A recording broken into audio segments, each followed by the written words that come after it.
Assalamualaikum warahmatullahi wabarakatuh. Di sini saya akan menjelaskan rute perjalanan laut Belanda. Di sini saya mewakili dari kelompok D yang beranggotakan Fabian Alvarino dari absen 9, Valsa Aurelia dari absen 11, Hafiz Novalino dari absen 12, Nava Regina dari absen 25, Naila Sofi dari absen 26, Evaldo Azhara Gustifano dari absen 28, Sela Putri dari absen 31, Tasya Putri dari absen 32, dan Saskia Nafiul dari absen 35. Yang pertama dari teori Willem Barents, pada akhir abad ke-16, negara-negara Eropa sedang mencari jalur laut yang lebih pendek untuk mencapai Asia guna memperluas perdagangan rempah-rempah dan komoditas lainnya. Jalur selatan melalui Tanjung Harapan dari Afrika Selatan atau Selatan Amerika Selatan memakan waktu lama dan berbahaya. Barents percaya bahwa rute yang lebih cepat dan aman bisa ditemukan dengan berlayar ke utara, melalui perairan es di sekitar Rusia Utara. Pada ekspedisi pertama dan kedua, mereka berhasil mencapai Laut Kara, tetapi terhalang oleh es tebal. Pada ekspedisi ketiga, mereka mencapai Kepulauan Svalbard dan Novaya Zemlya, tetapi kembali terjebak oleh es di sekitar Novaya Zemlya, di mana Barents dan awak kapalnya harus bertahan hidup selama musim dingin Arktik. Teori Willem Barents tentang jalur timur laut akhirnya terbukti tidak praktis untuk navigasi reguler hingga perkembangan teknologi kapal es dan pemahaman yang lebih baik tentang kondisi Arktik. Namun, eksplorasinya menjadi salah satu tonggak penting dalam sejarah penjelajahan dan pemetaan dunia. Selanjutnya, rute Willem Barents. Satu ekspedisi pertama Barents dilakukan pada tahun 1594 dengan tujuan utama untuk perdagangan rempah-rempah. Dia berangkat dari Amsterdam, Belanda, lalu berlayar melalui Laut Barents hingga mencapai ujung barat Novaya Zemlya. Yang kedua, namun kapal Barents terhalang oleh es tebal di sekitar Novaya Zemlya, sehingga terpaksa kembali ke Belanda. Setelah itulah dia melakukan ekspedisi kedua pada tahun 1595 dengan tujuan yang sama. Yang ketiga, berangkat dari Amsterdam lalu berlayar menuju Selat Kara di sekitar Novaya Zemlya, namun sekali lagi terhambat oleh es tebal di Laut Kara dan akhirnya memutuskan kembali ke Belanda tanpa mencapai tujuan. Yang keempat, ekspedisi ketiga terjadi antara tahun 1596 sampai 1597. Dia berangkat dari Amsterdam dengan dua kapal, lalu menuju utara melalui Laut Barents hingga menemukan Pulau Beruang dan Kepulauan Svalbard. Kemudian melanjutkan perjalanan ke utara Novaya Zemlya. Yang kelima, namun lagi-lagi kapal mereka terjebak oleh es tebal di utara Novaya Zemlya pada Agustus 1596. Barents dan krunya terpaksa menghabiskan musim dingin di sana karena kapal tidak bisa bergerak. Yang ketujuh, yang keenam, kru kapal terpaksa membangun tempat perlindungan yang dikenal sebagai Het Behoordenhuis, rumah aman, seperti yang ditulis dalam Atlas Eksplorasi dan Kerajaan karya Simon Adam. Dan yang ketujuh, mereka bertahan hidup dengan berburu beruang, kutub, dan rubah. Sebagian besar kru selamat dan berhasil melarikan diri dengan perahu kecil yang mereka bangun.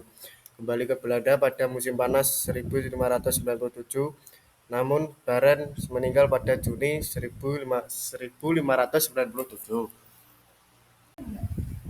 Teori kedua yaitu dari Cornelis de Houtman. Tujuan utama ekspedisi Cornelis de Houtman adalah untuk menemukan jalur perdagangan rempah-rempah yang lebih langsung ke Nusantara. Rempah-rempah seperti lada, pala, dan cengkeh sangat berharga di Eropa pada masa itu. Ekspedisi Cornelis de Houtman memiliki dampak yang sangat besar, baik bagi Belanda maupun Nusantara. Keberhasilan ekspedisi ini mendorong Belanda untuk mendirikan perusahaan dagang Verenigde Oostindische Company atau VOC dan memulai era kolonialisme Belanda di Nusantara. Tujuan berhentian, selain Banten, ada kemungkinan ekspedisi ini juga singgah di pulau atau pelabuhan lain di Nusantara untuk berdagang atau mencari informasi. Pertempuran, beberapa sumber menyebutkan adanya pertempuran antara ekspedisi Belanda dengan penduduk lokal atau kekuatan kolonial lain seperti Portugis. Jalur persis, jalur pelayaran yang sebenarnya diambil oleh kapal-kapal ekspedisi, terutama saat melintasi Samudra Hindia, masih menjadi bahan diskusi para sejarawan. Selanjutnya ada rute dari Cornelis de Houtman. Yang pertama, Belanda titik awal pelayaran. Pantai Barat Afrika, kapal-kapal ekspedisi berlayar menyusuri pantai Barat Afrika. Tanjung Harapan, setelah melewati pantai Barat Afrika, kapal-kapal tersebut mencapai Tanjung Harapan, ujung selatan benua Afrika. Samudra Hindia, dari Tanjung Harapan, ekspedisi melanjutkan perjalanan melintasi Samudra Hindia, Selat Sunda. Setelah menempuh perjalanan panjang di Samudra Hindia, kapal-kapal tersebut memasuki Selat Sunda, Banten. Tujuan akhir ekspedisi ini adalah Banten, sebuah pelabuhan penting di Pulau Jawa. Teori Jacob van Eyck. Jacob van Eyck adalah seorang pelaut dan pedagang Belanda yang terkenal karena ekspedisinya ke Hindia Timur pada akhir abad ke-16. Ia memimpin misi dagang yang berhasil membuka jalur perdagangan antara Belanda dan kepulauan rempah-rempah di Indonesia yang pada saat itu sangat diincar oleh negara-negara Eropa. Pada akhir abad ke-16, Belanda berusaha untuk menyaingi dominasi Portugis dan Spanyol dalam perdagangan rempah-rempah. Rempah-rempah seperti lada, cengkeh, dan pala sangat bernilai tinggi di Eropa dan kontrol atas sumber-sumbernya menjadi target utama bangsa-bangsa Eropa. Jacob van Eyck memimpin ekspedisi kedua dari perusahaan Hindia Timur Belanda (VOC) pada 1598 dengan tujuan langsung ke Maluku, Indonesia, pusat produksi rempah-rempah. Ekspedisi Jacob van Eyck sangat sukses dan membuka jalur perdagangan reguler antara Belanda dan Hindia Timur. Keuntungan besar dari ekspedisi ini mendorong Belanda untuk memperluas jaringan perdagangan mereka di Asia dan membentuk VOC sebagai salah satu perusahaan dagang terkaya dan paling berpengaruh di dunia pada masa itu. Selanjutnya, rute Jacob van Eyck. Keberangkatan dari Amsterdam 1598. Ekspedisi Van Eyck dimulai dari Amsterdam dengan 8 kapal pada Mei 1598 menuju Tanjung Harapan. Mereka berlayar melalui Atlantik menuju Tanjung Harapan di ujung selatan Afrika, jalur yang juga digunakan oleh Portugis.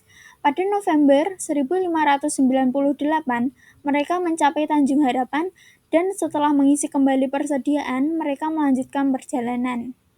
Samudra Hindia. Setelah melewati Tanjung Harapan, Van Eyck dan armadanya melintasi Samudra Hindia menuju pantai barat Sumatera, sebelum akhirnya mencapai Selat Sunda antara Pulau Sumatera dan Jawa. Kepulauan Maluku. Dari Selat Sunda, Van Eyck berlayar ke utara mencapai Kepulauan Maluku di Indonesia, yang dikenal sebagai Kepulauan Rempah-Rempah. Di sini, ia berhasil menjalin hubungan perdagangan dengan penguasa lokal dan memperoleh rempah-rempah dengan harga yang menguntungkan.